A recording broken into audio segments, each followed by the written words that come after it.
क्या आपने सुना है? कराची के गुल प्लाजा में एक हफ्ता पहले आग लगी थी, लेकिन जो हुआ वो सिर्फ शुरुआत थी। शाहरुख के लिए वो रात खौफनाक, पुरअसरार और नाकाबिले यकीन थी। और फिर एक जली हुई औरत ने उसे देखा और कहा, अब तुम्हें मेरे साथ आना होगा। क्या आप जानते हैं, कभी कभी एक लम्हे की बेबसी जिंदगी भर का अजाब बन जाती है।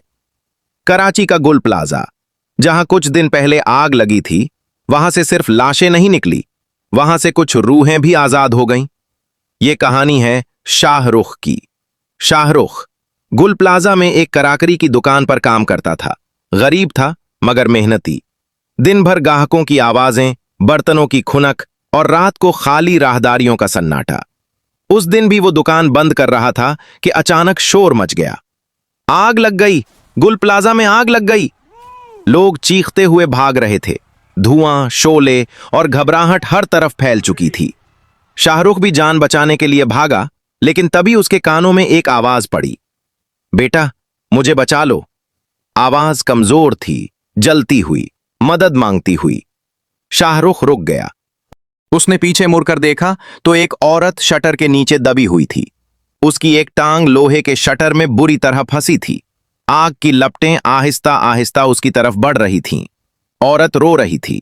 उसकी आंखों में जिंदगी की आखिरी उम्मीद थी। शाहरुख उसकी तरफ लपका। उसने पूरी ताकत लगाकर शटर उठाने की कोशिश की, लेकिन शटर नहीं हिला। आग करीब आ रही थी। धुआं सांस रोक रहा था। औरत चीखी, मुझे छोड़कर मत जाना। और वो लम्हा आ गया जिसका फैसला शाहरुख आज तक नहीं भूल सका। उसे अपनी जान बचाने के लिए उस औरत को छोड़कर भागना पड़ा। वो भागता रहा बगैर पीछे देखे। जब वो गुल प्लाजा से बाहर निकला तो उसके कानों में औरत की चीखें अभी तक गूंज रही थीं। उसी रात से शाहरुख बदल गया। बुखार, कमजोरी और खौफ। 3 दिन तक वो बिस्तर से ना उठ सका। और फिर ख्वाब शुरू हो गए। हर रात वही औरत, कभी जलता हुआ चेहरा, कभी रोती हुई आंखें, कभी मुस्कुराती हुई। वो उसे बुलाती, बिल्कुल वैसे ही जैसे आग वाली रात बुलाया था। शाहरुख, मुझे छोड़ क्यों दिया? वो हड़बड़ाकर जाग जाता, पसीने में डूबा हुआ, दिल बेकाबू। एक रात शाहरुख गुल प्लाजा के करीब से पैदल गुजर रहा था कि उसे एहसास हुआ कोई उसे देख रहा है। उसने ऊपर देखा। जले हुए गुल प्लाजा की एक खिड़की में वही औरत खड़ी थी। उसका चेहरा जला हुआ था, लेकिन आंखों में अजीब सी चमक थी। वो मुस्कुरा रही थी और हाथ के इशारे से शाहरुख को अपने पास बुला रही थी। शाहरुख के कदम लड़खड़ा गए। आंखों के सामने अंधेरा छा गया और वो वहीं बेहोश हो गया। जब होश आया तो वो अपने दोस्त के घर था।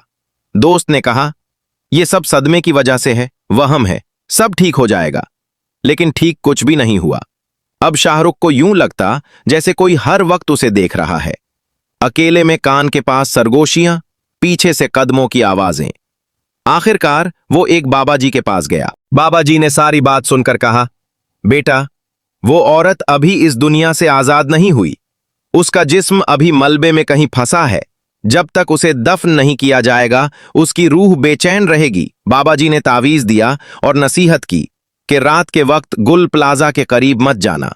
शाहरुख ने वादा तो कर लिया, लेकिन आज भी कभी कभी रात के सन्नाटे में उसे वही आवाज सुनाई देती है, मुझे छोड़ क्यों दिया? और यही सोच शाहरुख को हर रात सोने नहीं देती, क्योंकि कुछ आगें इमारतें जलाती हैं और कुछ आगें ज़मीर।